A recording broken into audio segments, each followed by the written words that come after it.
नमस्कार। देखिए, किसी भी विशाल और मजबूत ढांचे को खड़ा करने से पहले ना एक बहुत ही स्पष्ट ब्लूप्रिंट की जरूरत होती है। एक ऐसा नक्शा जो उसकी ठोस नींव तय करे। आज के इस एक्सप्लेनर में हम ठीक ऐसे ही एक ऐतिहासिक ब्लूप्रिंट पर चर्चा करने वाले हैं। हमारे भारतीय संविधान का भाग 1।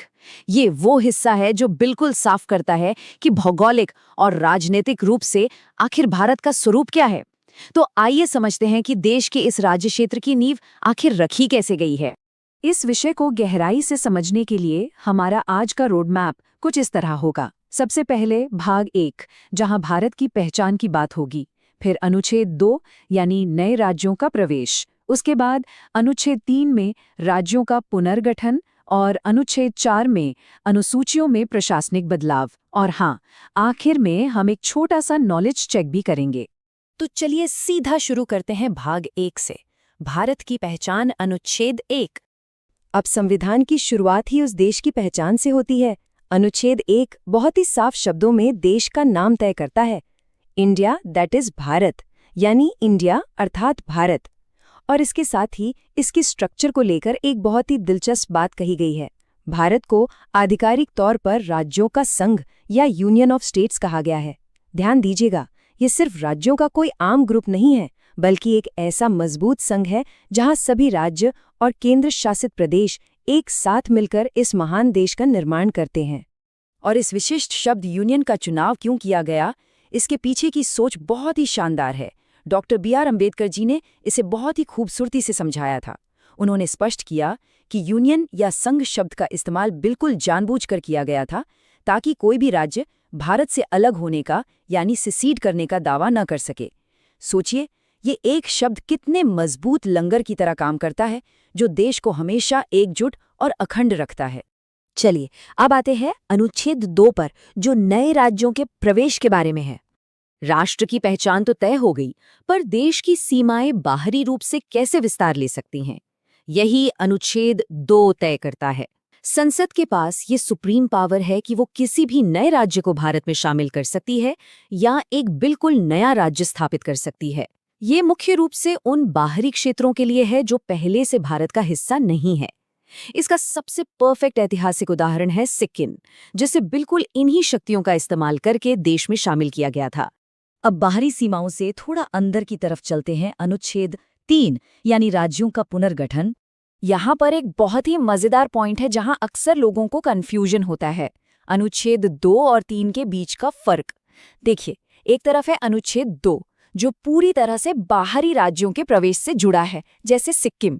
और दूसरी तरफ है अनुच्छेद 3, जिसका लेना देना देश के अंदर पहले से मौजूद राज्यों के पुनर्गठन से है, जैसे कि तेलंगाना का बनना या फिर ओडिशा का नाम बदलना।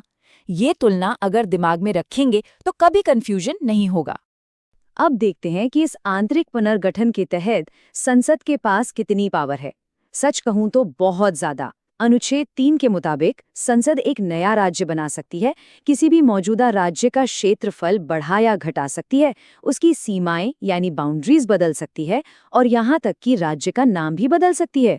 ओडिशा का नाम बदलकर ओडिशा करना या आंध्र प्रदेश से एक हिस्सा अलग करके तेलंगाना का निर्माण करना, ये सब ठीक इसी अनुच्छेद के तहत आता है। और ये सब ऐसे ही अचानक नहीं हो जाता, इसकी एक प्रॉपर प्रक्रिया है।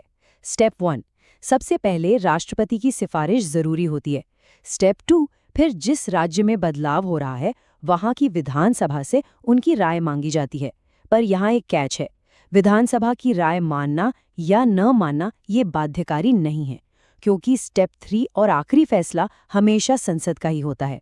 किसी भी राज्य की सीमाओं या नाम में बदलाव की अल्टीमेट पावर संसद के पास ही है। अब आते हैं आखिरी हिस्से पर, अनुच्छेद 4, अनुसूचियों में बदलाव। देखिए, जब भी देश के नक्शे पर कोई बॉर्डर या नाम बदलता है तो कुछ प्रशासनिक बदलाव यानी एडमिनिस्ट्रेटिव अपडेट्स भी तो करने पड़ेंगे ना। यही अनुच्छेद 4 का काम है। इसमें 2 प्रमुख अनुसूचियां हैं जिन्हें अपडेट करना जरूरी हो जाता है। पहली अनुसूची, जिसमें सभी राज्यों और केंद्र शासित प्रदेशों की ऑफिशियल लिस्ट होती है, और चौथी अनुसूची जो राज्यसभा में राज्यों की सीटों के आवंटन से जुड़ी है। जाहिर सी बात है, नया राज्य बनेगा तो वहां की रिप्रेजेंटेशन के आंकड़े भी तो बदलेंगे ही। और यहाँ एक बहुत ही क्रूशियल पॉइंट आता है जो परीक्षाओं में बार बार पूछा जाता है। अनुच्छेद 2 और 3 के तहत जो भी बदलाव होते हैं उन्हें कानूनी रूप से संविधान संशोधन नहीं माना जाता है। यानी अनुच्छेद 368 के तहत जो लंबे और जटिल संविधान संशोधन होते हैं वो नियम यहाँ लागू नहीं होते। संसद इन्हें एक साधारण बहुमत से बहुत ही आसानी से पास कर सकती है। तो चलिए, थियरी और कॉन्सेप्ट्स तो हमने अच्छे से समझ लिए। अब थोड़ा गियर चेंज करते हैं और देखते हैं कि हमें कितना याद रहा। एक छोटा सा नॉलेज चेक। पर सवालों पर जाने से पहले एक क्विक रीकैप ले लेते हैं ताकि सब कुछ दिमाग में सेट हो जाए। अनुच्छेद 1 भारत राज्यों का संघ है। अनुच्छेद 2 नए बाहरी राज्यों का प्रवेश। अनुच्छेद 3 अंदरूनी राज्यों की सीमा और नाम में परिवर्तन। और अनुच्छेद 4 अनुसूचियों में इनका संशोधन। बस यही है पूरे भाग 1 का सटीक निचोड़। अब बढ़ते हैं सवालों की तरफ। पहला सवाल जो अक्सर सामने आता है, संविधान में भारत को आधिकारिक तौर पर क्या कहा गया है? थोड़ा सोचिए। जी हाँ, इसका सही उत्तर है राज्यों का संघ या यूनियन ऑफ स्टेट्स। दूसरा सवाल देखते हैं, एक नया राज्य बनाने का सर्वोच्च और अंतिम अधिकार किसके पास होता है? हमने इस पर काफी जोर दिया था अभी। बिल्कुल सही, ये असीम शक्ति केवल और केवल देश की संसद के पास होती है। राज्य विधानसभाओं से राय जरूर ली जाती है, लेकिन फाइनल डिसीजन संसद का ही होता है। तीसरा सवाल, तेलंगाना राज्य का निर्माण इनमें से किस अनुच्छेद के तहत किया गया था? याद रखिए, ये एक आंतरिक पुनर्गठन था, देश के भीतर का हिस्सा। इसलिए इसका सही जवाब है अनुच्छेद 3। इंटरनल बॉर्डर्स में कोई भी बदलाव इसी अनुच्छेद के अंतर्गत आता है।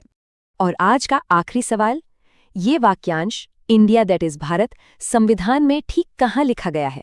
इसका जवाब है अनुच्छेद 1, संविधान की बिल्कुल शुरुआत में। सोचिए, ये कितना अद्भुत है कि मात्र इन 4 अनुच्छेदों के अंदर पूरे राष्ट्र की पहचान, उसकी सीमाएं और भविष्य के विस्तार का पूरा ब्लूप्रिंट छिपा है। हमारा संविधान न केवल हमारी नींव को मजबूत करता है, बल्कि आने वाले कल की जरूरतों के हिसाब से खुद को ढालने की फ्लेक्सिबिलिटी भी रखता है। इस विशेष चर्चा में साथ जुड़ने के लिए बहुत बहुत धन्यवाद। पर जाते जाते एक विचार छोड़ जाता हूं, अगर भविष्य में भारत की भू राजनीतिक सीमाएं एक बार फिर बदलती हैं, तो क्या ये मौजूदा ढांचा ऐसे ही अडिग रहेगा या इसमें भी नए बदलावों की जरूरत पड़ेगी? इस बारे में जरूर सोचिएगा। अगली बार एक नए और दिलचस्प टॉपिक के साथ फिर मिलेंगे।